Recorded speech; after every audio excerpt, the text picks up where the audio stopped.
ਅਸੀਂ ਯੂਜ਼ ਕਰਦੇ ਕਰ ਰਹੇ ਸੀ ਤੇ ਮੇਰੇ ਮੋਬਾਈਲ ਤੇ 2 ਮਈ ਨੂੰ ਸ਼ਾਮ ਨੂੰ 6:10 ਤੇ ਮੈਸੇਜ ਆਉਂਦਾ ਹੈ ਕਿ 10,000 ਰੁਪਏ ਮਾਈਨਸ ਹੋ ਗਿਆ ਹੈ।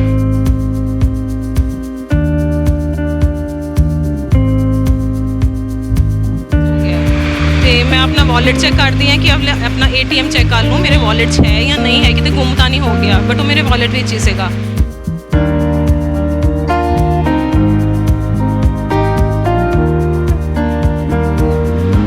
कार्ड तो मैं ब्लॉक करवा दिता, बैंक भी अकाउंट अपना फ्रीज करवा दिता, बट 3 ट्रांजैक्शंस ਵਿੱਚ मेरा 22,000 तक निकल चुका सीगा।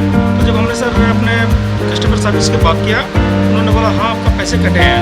मैंने बोला सर पैसे कैसे कटे, ATM तो मेरे पास है। उन्होंने बोला सर अपने OPD किससे शेयर किए होंगे। मैं कहा जी नहीं। प्रशासन से यही मांग करूँगा सर कि मेरे साथ इंसाफ हो, मेरे पैसे कटे, हम थोड़े थोड़े करके पैसे जोड़े थे, जो आपको पता है कि हम मजदूर क्लास है, कितना पैसे कमा लेंगे। तो उसके बाद हम ये चाहते सर मेरे पैसे रिफंड आए।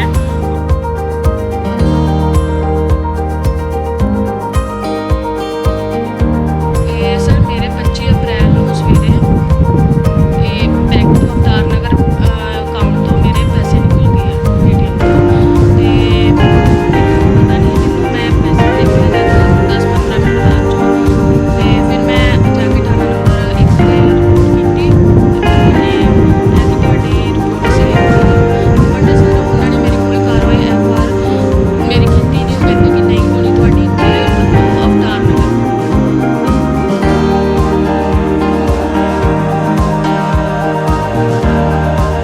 ਮੈਮ ਸਭ ਤੋਂ ਪਹਿਲਾਂ ਤੁਹਾਡਾ ਨਾਮ ਕੀ ਮੇਰਾ ਨਾਮ ਦੀਪਤੀ ਹੈ, ਮੈਂ ਮਕਸੂਦਾਂ ਦੀ ਰਹਿਣ ਵਾਲੀ ਹਾਂ। ਮੈਮ ਮਾਮਲਾ ਕੀ ਹੈ ਜਿਹੜਾ ਤੁਸੀਂ ਕਹਿ ਰਹੇ ਹੋ ਕਿ ਜਿਹੜੇ ਤੁਹਾਡਾ ATM ਤੁਹਾਡੇ ਕੋਲ ਹੀ ਸੀ ਜੀ। ਪਰ ਫਿਰ ਵੀ ਉਹਦੇ ਵਿੱਚੋਂ ਪੈਸੇ ਵਿਡਰੋਲ ਹੋ ਗਏ? ਹਾਂਜੀ, ਮੈਂ ਆਪਣਾ ਮੋਬਾਈਲ ਨੋਰਮਲੀ ਜਿੱਦਾਂ ਅਸੀਂ ਯੂਜ਼ ਕਰਦੇ ਕਰ ਰਹੇ ਸੀ ਤੇ ਮੇਰੇ ਮੋਬਾਈਲ ਤੇ 2 ਮਈ ਨੂੰ ਸ਼ਾਮ ਨੂੰ 6:10 ਤੇ ਮੈਸੇਜ ਆਉਂਦਾ ਹੈ ਕਿ 10,000 ਰੁਪਏ ਮਾਈਨਸ ਹੋ ਗਿਆ ਹੈ। ਤੇ ਮੈਂ ਆਪਣਾ ਵॉलेट ਚੈੱਕ ਕਰਦੀ ਹਾਂ ਕਿ ਆਪਣਾ ATM ਚੈੱਕ ਕਰ ਲੂੰ ਮੇਰੇ ਵॉलेट 'ਚ ਹੈ ਜਾਂ ਨਹੀਂ ਹੈ, ਕਿਤੇ ਗੁੰਮ ਤਾਂ ਨਹੀਂ ਹੋ ਗਿਆ, ਬਟ ਉਹ ਮੇਰੇ ਵॉलेट ਵਿੱਚ ਹੀ ਸੀਗਾ। ਫਿਰ ਉਨੀ ਦੇਰ 'ਚ ਦੂਸਰਾ ਮੈਸੇਜ ਆ ਜਾਂਦਾ ਹੈ ਕਿ 10,000 ਰੁਪਏ ਹੋਰ ਮਾਈਨਸ ਹੋ ਗਿਆ। ਜਿੰਨੀ ਦੇਰ 'ਚ ਮੈਂ ਗੂਗਲ ਤੋਂ ਸਰਚ ਕੀਤਾ ਕਿ ਟੋਲ ਫ੍ਰੀ ਨੰਬਰ ਤੇ ਉਹਨੂੰ ਬਲੌਕ ਕਰਵਾ ਦਿੱਤਾ ਜਾਏ, ਉਨੀ ਦੇਰ 'ਚ ਤੀਸਰਾ ਮੈਸੇਜ ਆ ਜਾਂਦਾ 2,000 ਫਿਰ ਨਿਕਲ ਗਿਆ। कार्ड तो मैं ब्लॉक करवा दिता, बैंक भी अकाउंट अपना फ्रीज करवा दिता, बट 3 ट्रांजैक्शंस ਵਿੱਚ ਮੇਰਾ 22,000 ਤੱਕ ਨਿਕਲ ਚੁੱਕਾ ਸੀਗਾ। ਨੈਕਸਟ ਡੇ ਮੈਂ ਬ੍ਰਾਂਚ ਵਿੱਚ ਗਈ ਸੀ ਆਪਣੀ ਕੰਪਲੇਂਟ ਫਾਈਲ ਕਰਨ ਲਈ। ਉਹਨਾਂ ਨੇ ਐਪਲੀਕੇਸ਼ਨਸ ਵਗੈਰਾ ਲਿੱਤੀਆਂ ਔਰ ਕਿਹਾ ਮੈਮ FIR ਜਦ ਤੱਕ ਨਹੀਂ ਹੋਏਗੀ ਅਸੀਂ ਫਾਰਵਰਡ ਨਹੀਂ ਕਰ ਸਕਦੇ ਕੁਝ ਵੀ। ਤੁਸੀਂ ਇਸ ਉੱਪਰ ਕੋਈ ਕੰਪਲੇਂਟ ਵੀ ਦਰਜ ਕਰਵਾਈ ਹੈ? ਜੀ ਬਿਲਕੁਲ, ਮੈਂ ਕੰਪਲੇਂਟ ਕੀਤੀ ਹੈ, ਬਟ ਉਹਨਾਂ ਨੇ ਇੱਕ ਡਿਵੀਜ਼ਨ 1 ਵਿੱਚ ਕਰਵਾਈ ਹੈ। ਉਹ ਵੀ ਤਾਂ ਕਰਵਾਈ, ਉਹਨਾਂ ਨੇ ਲਿਖੀ ਮੇਰੀ ਕੰਪਲੇਂਟ ਕਿਉਂਕਿ ਇੱਕ ਹੋਰ ਬੰਦੇ ਨਾਲ ਸੇਮ ਚੀਜ਼ ਉਸੇ ਦਿਨ ਉਹੀ ਟਾਈਮ ਤੇ ਉਹੀ ਬ੍ਰਾਂਚ ਵਿੱਚ ਸੇਮ ਉਹੀ ਚੀਜ਼ ਹੋਈ ਔਰ ਪੈਸੇ ਵੀ ਉਨੇ ਹੀ ਨਿਕਲੇ। ਬਟ ਉਹਨਾਂ ਨੇ ਇੱਕ ਨਾਰਮਲ ਕੰਪਲੇਂਟ ਮੇਰੀ ਦਰਜ ਕੀਤੀ ਸੀਗੀ, FIR ਵਗੈਰਾ ਕੁਝ ਨਹੀਂ ਹੋਇਆ ਸੀਗਾ। ਉਸ ਦਿਨ ਤੋਂ ਬਾਅਦ ਤੁਸੀਂ ਹੁਣ ਬੈਂਕ ਗਏ ਹੋ, ਉਹਨਾਂ ਵੱਲੋਂ ਕੀ ਕਿਹਾ? ਮੈਂ ਰੋਜ਼ ਬੈਂਕ ਜਾ ਰਹੀ ਹਾਂ, ਰੋਜ਼ ਧੱਕੇ ਖਾ ਰਹੀ ਹਾਂ, ਕਦੀ ਮੈਂ ਪੁਲਿਸ ਸਟੇਸ਼ਨ ਜਾ ਰਹੀ ਹਾਂ, ਕਮਿਸ਼ਨਰ ਆਫਿਸ, ਸਾਈਬਰ ਸੈੱਲ, ਜਿੱਥੇ ਜਿੱਥੇ ਮੈਨੂੰ ਪੋਸੀਬਿਲਿਟੀ ਕੋਈ ਭੇਜਦਾ ਮੈਂ ਜਾ ਰਹੀ ਹਾਂ, ਬਟ ਰਿਸਪੌਂਸ ਮੈਨੂੰ ਪੋਜ਼ਿਟਿਵ ਨਹੀਂ ਦਿਖ ਰਿਹਾ। ਜਦੋਂ ਬੈਂਕ ਵਿੱਚ ਜਾਂਦੇ ਹੋ ਉਹਨਾਂ ਦੇ ਬੈਂਕ ਦੇ ਮੈਨੇਜਰ ਵੱਲੋਂ ਤੁਹਾਨੂੰ ਕੀ ਕਿਹਾ ਜਾਂਦਾ, ਕੀ ਦਿਲਾਸਾ ਦਿੱਤਾ ਜਾਂਦਾ? ਮੈਨੂੰ ਮੈਨੇਜਰ ਸਰ ਨੇ ਕੱਲ ਵੀਡੀਓਜ਼ ਸ਼ੇਅਰ ਕੀਤੀਆਂ ਸੀਗੀਆਂ ਕੋਈ ID ਨੰਬਰ ਟਰੈਕ ਕਰਕੇ ਕਿ ਕਿੱਥੇ ਤੁਹਾਡਾ ATM ਯੂਜ਼, ਮਤਲਬ ATM ਤਾਂ ਨਹੀਂ ਖੈਰ, ਜੋ ਵੀ ਉਹਨਾਂ ਨੇ ਸਲਿੱਪ ਵਗੈਰਾ ਯੂਜ਼ ਕੀਤੀ ਸੀਗੀ। ਤੇ ਉਸ ਤੋਂ ਬਾਅਦ ਉਹਨਾਂ ਨੇ ਇੱਕ ਰਿਪੋਰਟ ਬਣਾ ਕੇ ਡਿਵੀਜ਼ਨ 1 ਵਿੱਚ ਭੇਜ ਦਿੱਤੀ ਕਿ ਅਸੀਂ ਆਪਣਾ ਕੰਮ ਕਰ ਦਿੱਤਾ ਹੈ, ਅਸੀਂ ਵੀਡੀਓਜ਼ ਮਤਲਬ ਟਰੈਕ ਕਰ ਲਿਆ। ਬਟ ਡਿਵੀਜ਼ਨ 1 ਵਾਲੇ ਹੁਣ ਕਹਿ ਰਹੇ ਆ ਕਿ ਮੈਡਮ ਸਾਡਾ ਕੰਮ ਨਹੀਂ ਹੈ, ਡਿਵੀਜ਼ਨ 4 ਦਾ ਕੰਮ ਹੈ ਕਿਉਂਕਿ ਲਾਜਪਤ ਨਗਰ ਦੀ ਬ੍ਰਾਂਚ ਵਿੱਚ ਹੋਇਆ ਸੀ। ਡਿਵੀਜ਼ਨ 4 ਵਿੱਚ ਮੈਂ ਜਾਂਦੀ ਹਾਂ ਤੇ ਉਹ ਕਹਿ ਦਿੰਦੇ ਮੈਮ ਸਾਈਬਰ ਸੈੱਲ ਦੇ ਅੰਡਰ ਆਉਂਦਾ, ਸਾਡਾ ਇਹਦੇ 'ਚ ਕੋਈ ਹੱਥ ਨਹੀਂ ਹੈ। ਸਾਈਬਰ ਸੈੱਲ ਤੇ ਜਾਂਦੀ ਹੈ ਤਾਂ ਕਹਿੰਦੇ ਮੈਮ ਕਮਿਸ਼ਨਰ ਆਫਿਸ ਤੁਸੀਂ ਮੇਲ ਆਪਣੀ ਲੈਟਰ ਡ੍ਰੌਪ ਕਰਤੀ ਹੈ, ਹੁਣ ਐਜ਼ ਪ੍ਰੋਸੀਜਰ ਦੇ ਅਕੋਰਡਿੰਗਲੀ ਜਦੋਂ ਕੰਪਲੇਂਟ ਨੰਬਰ ਲੱਗ ਕੇ ਆਏਗੀ ਤਾਂ ਅਸੀਂ ਤੁਹਾਨੂੰ ਖੁਦ ਕੰਟੈਕਟ ਕਰ ਲਾਂਗੇ। ਬਟ 4 ਦਿਨ ਹੋ ਗਏ, ਸਿਵਾਏ ਐਪਲੀਕੇਸ਼ਨਸ ਮੇਰੇ ਕੋਲ ਫਿਲ ਕਰਵਾਈਆਂ ਜਾ ਰਹੀਆਂ, ਅੰਡਰਟੇਕਿੰਗ ਲੈ ਲੈਂਦੇ ਹੈ ਕੁਝ, ਮਤਲਬ ਵੇਟ ਕਰਨ ਦੇ ਸਿਵਾਏ ਮੇਰੇ ਕੋਲ ਕੋਈ ਆਪਸ਼ਨ ਨਹੀਂ ਬਚ ਰਹੀ ਹੈ। ਮੈਮ ਪ੍ਰਸ਼ਾਸਨ ਤੋਂ ਕੀ ਮੰਗ ਕਰਦੇ ਹੋ ਤੁਸੀਂ?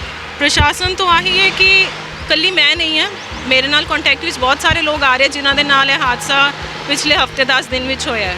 ਸਭ ਦੇ ਮਤਲਬ ਕਾਫੀ ਅਮਾਊਂਟ ਨਿਕਲੀ ਹੈ, ਕਿਸੇ ਦਾ 15, ਕਿਸੇ ਦਾ 20, ਕਿਸੇ ਦਾ 22। ਤੇ ਅਗਰ ਡਿਜੀਟਲ ਇੰਡੀਆ ਐਜ਼ ਪਰ ਸਾਡੇ ਆਨਰੇਬਲ ਪ੍ਰਾਈਮ ਮਿਨਿਸਟਰ ਕਹਿੰਦੇ ਹੈ, ਅਗਰ ਡਿਜੀਟਲ ਇੰਡੀਆ ਚਾਹੁੰਦੇ ਹੈ ਤਾਂ ਫਿਰ ਉਹਦੀ ਸਿਕਿਉਰਿਟੀ ਵੀ ਤਾਂ ਹਾਈ ਕਰਨ ਨਾ। ਬੈਂਕ ਵਾਲਿਆਂ ਨੂੰ ਇੱਕ ਹਾਈ ਰਿਸਟ੍ਰਿਕਸ਼ਨਸ ਹੋਣੀਆਂ ਚਾਹੀਦੀਆਂ ਕਿ ਇੱਦਾਂ ਦਾ ਕੁਝ ਨਹੀਂ ਹੋਣਾ ਚਾਹੀਦਾ, ਸੋ ਦੈਟ ਅਸੀਂ ਲੋਕ ਜੇਕਰ ਆਪਣੀ ਸੇਵਿੰਗਸ ਕਰਦੇ ਹਾਂ ਜਾਂ ਆਪਣੇ ਪੈਸੇ ਰੱਖਦੇ ਹਾਂ ਜਾਂ ਆਨਲਾਈਨ ਸ਼ਾਪਿੰਗ ਕਰਨ ਲਈ ਜਾਂ ਨੈਟ ਬੈਂਕਿੰਗ ਕਰਨ ਲਈ ਤਾਂ ਅਸੀਂ ਨਿਸ਼ਚਿੰਤ ਹੋ ਕੇ ਕਰ ਸਕੀਏ, ਇਸ ਡਰ ਨਾਲ नहीं कि सन धक्के खाने पैणगे बाद। जी सर, शाम 6:47 में मुझे मैसेज आया कि हमारे पैसे लगभग 22 रुपये कट चुका है। जब हमने मैसेज चेक किया तो 3 मैसेज आया मुझे दो 10,000 के, एक 2,000 के।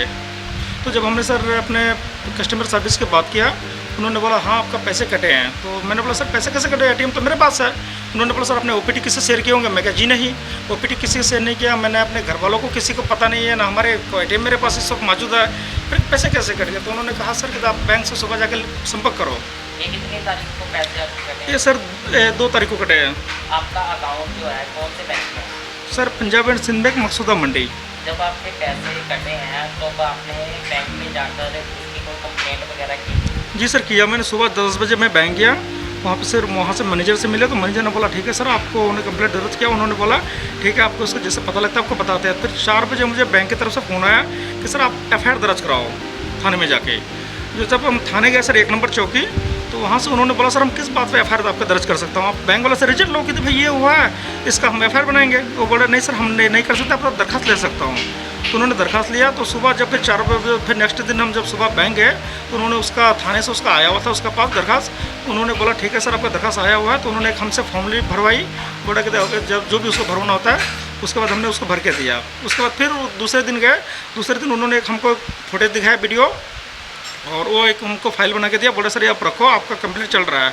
तो उसको बोला सर कब तक चलेंगे। बोला सर इसके रिजल्ट हम नहीं दे सकते हैं, 1 हफ्ता भी लग सकता है, 10 दिन भी लग सकता है, हो सकता है ये लंबी काम है। तो जब उसको बोला सर मेरे रिफंड वापसी आएंगे कि नहीं, वो तो बोला कि सर ये तो आगे डिफेंड करता है, उम्मीद करेंगे आपका रिफंड आ जाए। तो सर उसके अलावा हमको कुछ नहीं बोला उन्होंने। तो वीडियो फुटेज जो हमको दिखाया उन्होंने बोला सर इसको पहचानते हो। मैं कहा सर नो, हमारे कोई इनका कोई संपर्क का नहीं है, हम इसको नहीं जानते। उन्होंने ये बोला सर आपकी लजपत नगर मॉडल टाउन से आपके पैसे बाहर हुए हैं। तो आप काम कौन सा क्या काम करते हैं? सर हम मंडी में मजदूरी करते हैं, आलू छटाई करते हैं। और कहाँ के रहने वाले हैं? हम सर बिहार किशनगंज जिले से। और आप कहाँ पर रह रहे हैं? अभी सर मकसूदा मंडी सीतानगर में रह रहा हूँ। और प्रशासन से क्या मांग करते हैं? प्रशासन से यही मांग करूँगा सर कि मेरे साथ इंसाफ हो, मेरे पैसे कटे। हम थोड़े थोड़े करके पैसे जोड़े थे, जो आपको पता है कि हम मजदूरी क्लास हैं, कितना पैसे कमा लेंगे। तो उसके बाद हम ये चाहते सर मेरे पैसे रिफंड आए और मुझे इंसाफ मिले और उस क्राइम को पकड़ना चाहिए। और आपके कितने पैसे कटे? कितने पैसे मेरे सर 22,000 कटे हैं। की नाम है ਤੁਹਾਡਾ? ਮੇਰਾ ਨਾਮ ਸੁਖਦੀਪ ਕੌਰ ਹੈ। ਕਿੱਥੇ ਦੇ ਰਹਿਣ ਵਾਲੇ? ਮੈਂ ਮਕਸੂਦਾ ਦੀ ਰਹਿਣ ਵਾਲੀ ਹਾਂ। ਕੀ ਮਾਮਲਾ ਹੈ ਜਿਹੜੇ ਤੁਹਾਡੇ ਪੈਸੇ ਨਿਕਲੇ ਆ ATM ਦੇ ਵਿੱਚ? ਇਹ ਸਰ ਮੇਰੇ 25 ਅਪ੍ਰੈਲ ਨੂੰ ਸਵੇਰੇ ਇਹ ਬੈਂਕ ਤੋਂ ਅਵਤਾਰ ਨਗਰ ਅਕਾਊਂਟ ਤੋਂ ਮੇਰੇ ਪੈਸੇ ਨਿਕਲ ਗਏ ਆ ATM ਤੋਂ।